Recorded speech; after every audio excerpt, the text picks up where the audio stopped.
Good morning. We're living today in a state of apparent powerlessness. We're all locked in our homes for the shutdown to keep social distancing. We have to wear masks. So there's a sense of frustration that is permeating the society these days. People are getting upset and angry uh, over the slightest thing. But it's all because of the frustration and the feeling of that I'm powerless. There's nothing that can be done. Gotta do something. Gotta do something.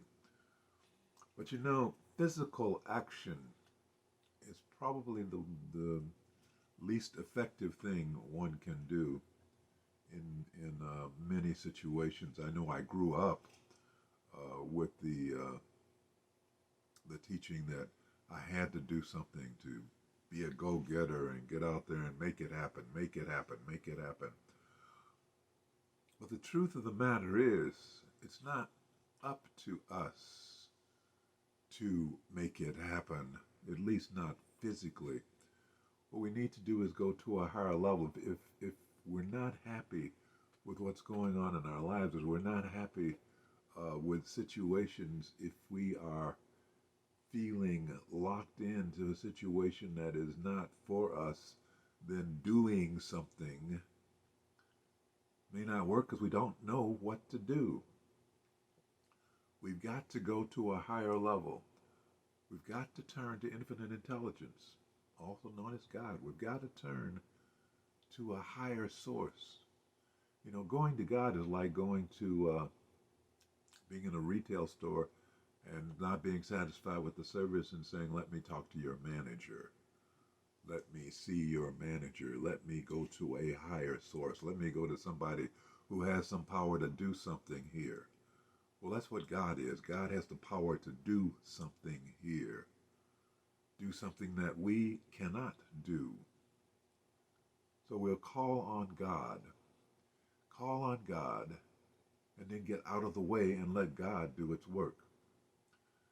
I'm reminded of a book by Emmett Fox called The Golden Key. And in The Golden Key, Emmett Fox, it's a 5-page, actually it's a pamphlet. It's only 5 pages long. He said if he could have gotten it shorter, he would have. Basically, he advocates what is known as scientific prayer. Scientific because you know that if you do it correctly, it's going to work.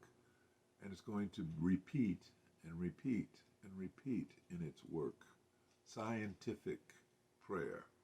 Basically what it is if you're in a situation where you are unhappy, in a situation where you're in trouble, a situation where your physical action is not apparent or even effective, then go to prayer. Go to prayer. Pray intensely.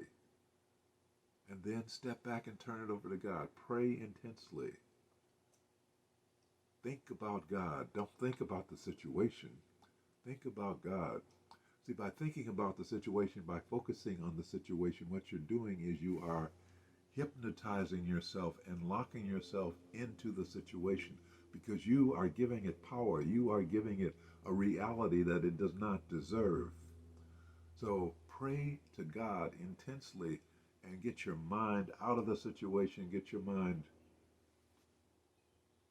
to a higher level, to rest in infinite intelligence and step back out of the way and let infinite intelligence do its work.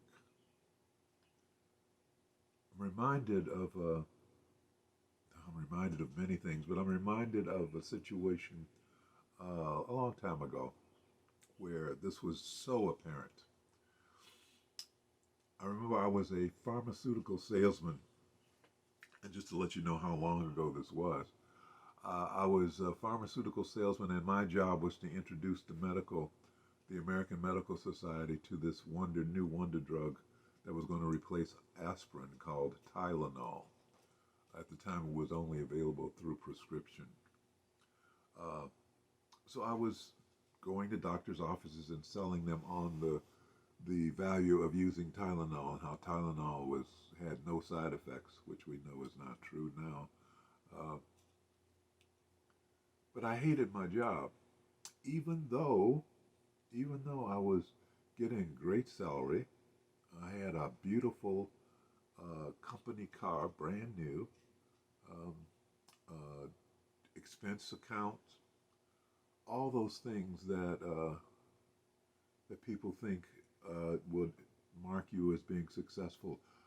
Was married, had two kids, lived in a nice townhouse. All the visible signs that I was doing okay were there, but the truth of the matter was I was not okay. I was not a happy man. I was frustrated. I was sad. I was depressed. I didn't like my job, but I had nowhere to go. And I remember sitting one day in my living room, depressed, wondering what to do. I had been praying, which I hadn't done a lot back then, but I had been praying to God to give me a sign, to show me the way. Praying, praying, praying. I've got to get out of this. Please help me. And as I was sitting there, sort of just unfocused, on TV came a television commercial that changed my life. Let me play it for you. These are cola nuts. They grow here. They're used to make cola-flavored soft drinks. These, on the other hand, are uncola nuts. They grow here too, but as you can see, they're a bit different from cola nuts. Rather larger for one thing. Rather juicier too, I'd say. Marvelous little things, uncola nuts. We use them, of course, to make the uncola 7-Up. It's the uncola nut that helps give the uncola its je ne sais quoi, fresh, clean taste, no aftertaste, wet, wild, all that.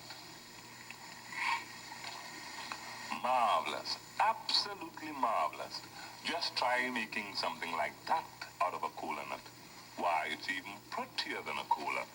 Nuttier than a cola, actually. So as I said, that commercial changed my life.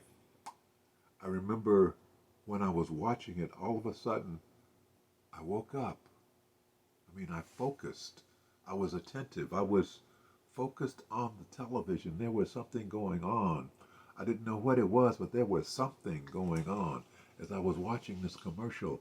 And by the end of that commercial, I was standing on my feet. I had actually literally jumped up from my seat and I said, that is what I want to do. That is what I want to do. My heart was pounding. I was panting. My breathing was heavy. It was like I'd been running. That was what I wanted to do. Huh. And then a couple of weeks later, in the TV listings, there was featured on this local PBS station uh, a panel discussion about why are there no blacks in the advertising agency business. Well, that's interesting. I didn't even know that there were advertising agencies. I thought advertising was done inside companies where they did it themselves. But here they're talking about an advertising agency. You see, when I got out of high school, I went directly into the service. So I never really had the chance to, no, I had the chance. I never really went to college at that time. So I watched the show. And on the show, it was a panel discussion, and the lead of the panel was a man named Bill Sharp, who was a black man in the advertising agency industry.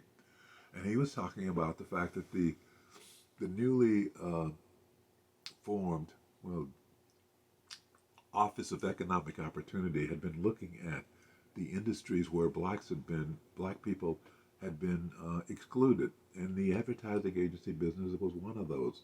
And in response, the American Association of Advertising Agencies, in conjunction with Northwestern University, had created a class to help black people get into advertising, because the agencies had said, well, we've been looking for black people, but we just can't find them. They're not around, which was an untruth, but we'll go into that later. So, of the 5,000 people who worked in the advertising agency business during that time in Chicago, only 5 of them were black. So, this course that they had developed, the basic ad course, was a 16-week course to train black people to become advertising professionals.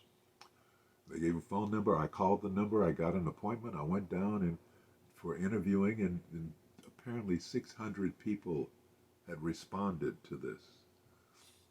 So I went through a series of interviews, me and these 600 other people, and I was selected. There was room for 20 people in what was the media class, the media marketing class, and 20 people in the creative class. I was trying to get into the creative class. And then when they called me a couple of weeks later, they told me I had been accepted into the media and marketing class. I must admit, I was a little disappointed.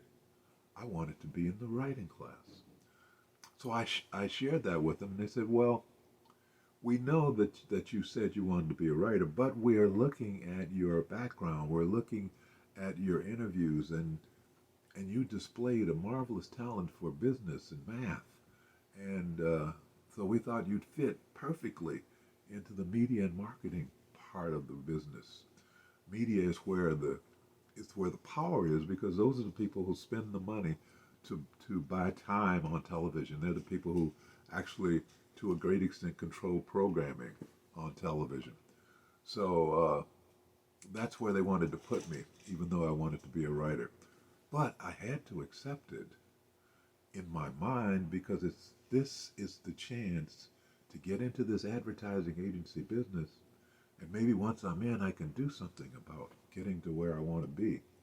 So I accepted the job. I accepted the studentship. But while I was on the phone, a thought flashed in my mind, and I said, okay, I'm going to accept that. Thank you very much. But is it possible that I could sit in on the creative class, since they are on different days? And they said, sit in on the creative class? I said, yeah, just sit in, see what I could learn. I said, well, if you think you can handle the work, yes. We have no objection to you sitting in. You won't be a student, you'll be just an observer, but you can sit in. So there I had it. I could sit in on the creative class and work the media class. And that's how it went. And in the creative class, I worked right along with them and did the same work that they did. I didn't always get it presented to the group because I wasn't a student, but the instructors liked me, and so they would look at my work and give me critiques on what I needed to do to make it better. In the meantime, in the media class, things were rolling along, and about halfway through the 16-week course, I think about the 9th or 10th week, I got a call from J. Walter Thompson, which at the time was the largest advertising agency in the world, and they wanted to talk to me about coming into their media department and becoming one of their media analysts. So I went in and I interviewed, and lo and behold, they offered me a job. So here I am, a little scared now, because here I am, I've got a job offer in the media department, but I really want to go over there to the creative department. And so I had to figure out something to do. I was totally committed to getting into advertising. I'd even quit my job as a pharmaceutical salesman in order to give myself focus and time to do this correctly. And I got a job on the night shift in a factory, just so I could focus on this class. So I asked them to give me a week to think about it, the media department, which they did. Because what was happening at that time was it was at that point that they were introducing in the creative class the first TV commercial. And I wanted to be there. So I worked hours creating a TV commercial. And doing the artwork, because you had to present a storyboard, which is visual frames to show what's going on in the commercial as you go through it. And I think mine had about 6 or 8 frames. So I had to actually draw and color in these frames so that I could explain my commercial. So the day of arrival, the day of presentation comes, and during the class, there was always an executive from one of the advertising agencies who was a guest speaker, both in the media class and in the creative class. And in this case, for the first TV commercial, the guest speaker was a man named Bill Ross, who was the creative director of J. Walter Thompson, the man who was in charge of the Uncola account. So he did his speech, and then everybody presented their commercials, and he critiqued them. And then they said, you know, we got one more. This Andrew here has been working with us. He's really a media student, but he's been working with us, and he's been working along, and he has a commercial too. And do you think we could let him present it? And Bill said, sure, let him present it. So I did, and it was a hit. It was like, wow, everybody said, that was fantastic. That was really a great commercial, Andrew. I said, wow, okay, I did it. After the class was over, Bill Ross came over to me, and he handed me his business card, and he says, you know, I think you should be a writer. Call me. So I did. I called him. And he set up interviews at J. Walter Thompson. I talked to a lot of people, and I went through the creative test. The creative test is they give you this test where you have to create commercials for hypothetical products. And you actually have to create a couple of new products on your own, and also discuss issues about how you would approach certain issues in the communication of the products that are to be marketed. So I passed the creative test, and I passed the interviews, and they offered me a job. And this time I accepted. And now I was a writer on the Uncola account. Pray to God. Get your mind off of what's wrong and get your mind up to where God is. Get your mind up into infinite intelligence. Get your mind to a higher level so that you're not locked in through hypnosis into that negativity, and get out of the way and let God do the work. And don't expect fiery chariots now. You know, there's a story of the minister who was caught in a flood, and he was on his roof, and a rowboat came by, and he said, oh no, thank you, God will provide. And then a motorboat came by to pick him up, and he says, oh no, thank you, God will provide. In the meantime, the water continues to rise. And finally, a helicopter came by to airlift him out, and he said, oh no, thank you, God will provide. So when he got to heaven, because he did not survive that, he says to God, what happened? I've been so faithful to you, and you left me out there. And God says, I sent you a boat, a rowboat. I sent you a power boat. I even sent you a helicopter. I'm not going to send you a chariot of fire. There is no chariot of fire, folks.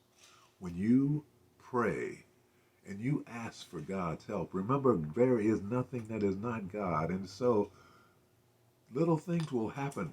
Just be alert. Little things will happen, and be prepared to react to those little things. Be prepared to move forward when that door opens. I mean, it started for me with a television commercial. Hey, not a chariot of fire, a TV commercial. The minister had a boat and a cruiser and a helicopter. There's no chariot of fire. God is going to work with what is there, just to show you the way. There's no need for miracles. Just your very presence is a miracle. Scientific prayer. Be there. Be committed. Remember, in the area of commitment, Johann Goethe says, until one is committed, there is hesitancy, the chance to draw back, always ineffectiveness. Concerning all acts of initiative, creation, there is one elementary truth, the ignorance of which kills countless ideas and splendid plans, that the moment one definitely commits oneself, then providence moves too. All sorts of things occur to help one that would never otherwise have occurred. A whole stream of events issues from the decision, raising in one's favor all manner of unforeseen incidents and meetings and material assistance, which no man could have dreamt would have come his way. I hope what I've said today has been of value to you. If it has been of value, please remember to click on the thumbs up button down below this video to let the database in the sky know that you've been there and that you approve. I'd like to thank you very much for watching. My name is Andrew Bozeman, Reverend Andrew Bozeman, and I am here to reveal the power in us all.